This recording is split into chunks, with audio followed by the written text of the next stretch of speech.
Hello guys, আসসালামু আলাইকুম। দেশ ও দেশের বাহির থেকে যে যেখান থেকে আমার এই ভিডিওটি দেখছেন সবাইকে আন্তরিক শুভেচ্ছা ও অভিনন্দন। আজকে আমি চলে আসলাম আপনাদের সাথে কিছু কথা শেয়ার করার জন্য। কতক্ষণ আগে মেবি 6টার দিকে হ্যামস্টারের কয়েনগুলো সবাই বিক্রি করে দিয়েছে।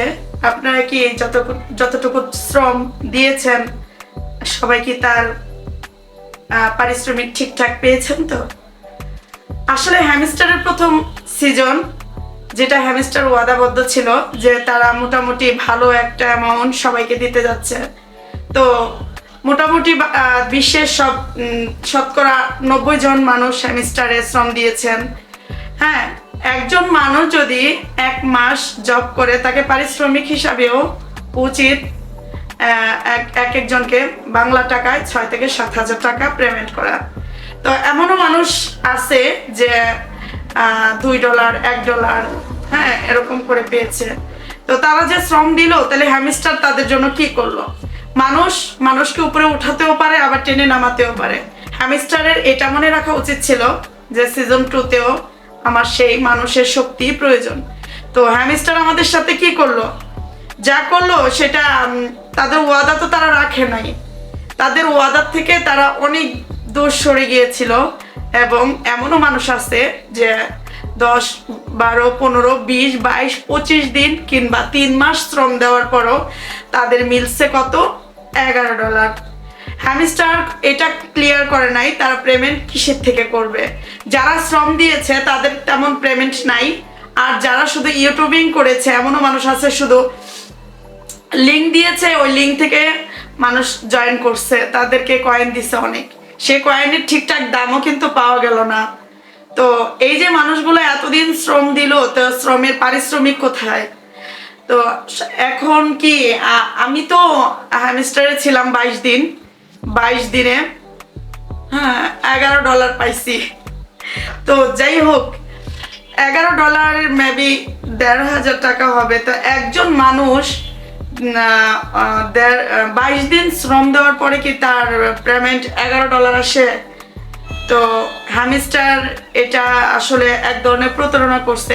এত বড় একটা কোম্পানি, মানে এত বড় একটা প্রজেক্ট, যার কাছে আমরা এই প্রতারণা আসলে এটা আমরা বিলিভ করতে কষ্ট হচ্ছে যে এটা আমরা হ্যামস্টারের কাছ থেকে আশা করিনি।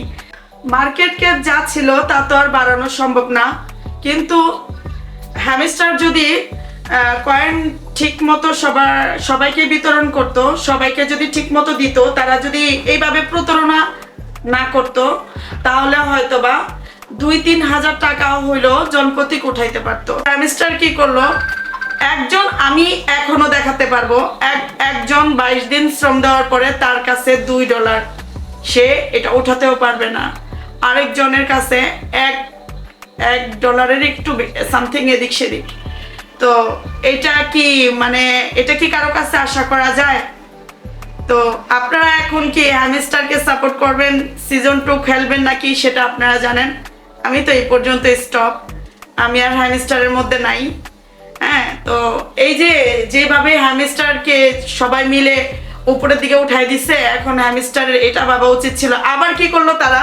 কিছু কয়েন তারা সিজন 2 এর জন্য রেখে দিছে।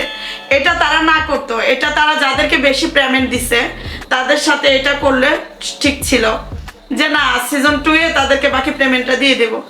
যাদেরকে তারা অল্প কিছু কয়েন দিচ্ছে, পেমেন্ট দিচ্ছে, তাদের কাছ থেকে আবার কিছু পার্সেন্ট কেটে রেখে দিচ্ছে, সিজন 2 এ সেটা পেমেন্ট দিবে। তো এটাতে তো আরো মানুষ তো এখন যে তারা যে শ্রমটা দিচ্ছে, ফোনের দিকে তাকিয়েছিল, তাদের যে চোখের যে প্রবলেমটা হয়েছে, যে রাত্রের পর রাত হ্যামস্টারের গেমস খেলছে, তারপর হ্যাঁ যেভাবে পারছে তারা কয়েন বাড়াইছে, এই যে শ্রম, এই শ্রমের পারিশ্রমিক কোথায়? এটা একটা এয়ারড্রপ প্রজেক্ট, তো এখান থেকে অনেক টাকা উঠানো সম্ভব না, আশা করাও সম্ভব না। তবে 2-3 হাজার টাকা তো উঠানো সম্ভব ছিল। আমার জানা মতে এমনও আছে যারা কোনো টাকাই উঠাইতে পারে নাই। তো এটা হ্যামস্টার আমাদের সাধারণ জনগণের সাথে সম্পূর্ণরূপে প্রতারণা করছে। তারা শুধু ইউটিউবারদের কয়েন ঠিকঠাক দিয়েছে আর সাধারণ জনগণদেরকে তারা একবারে বুড়ো আঙ্গুল দেখাই দিছে। তো এটা হ্যামস্টার আমাদের সাথে সম্পূর্ণভাবে প্রতারণা করছে। চলুন আমরা সবাই মিলে হ্যামস্টারকে বয়কট করি।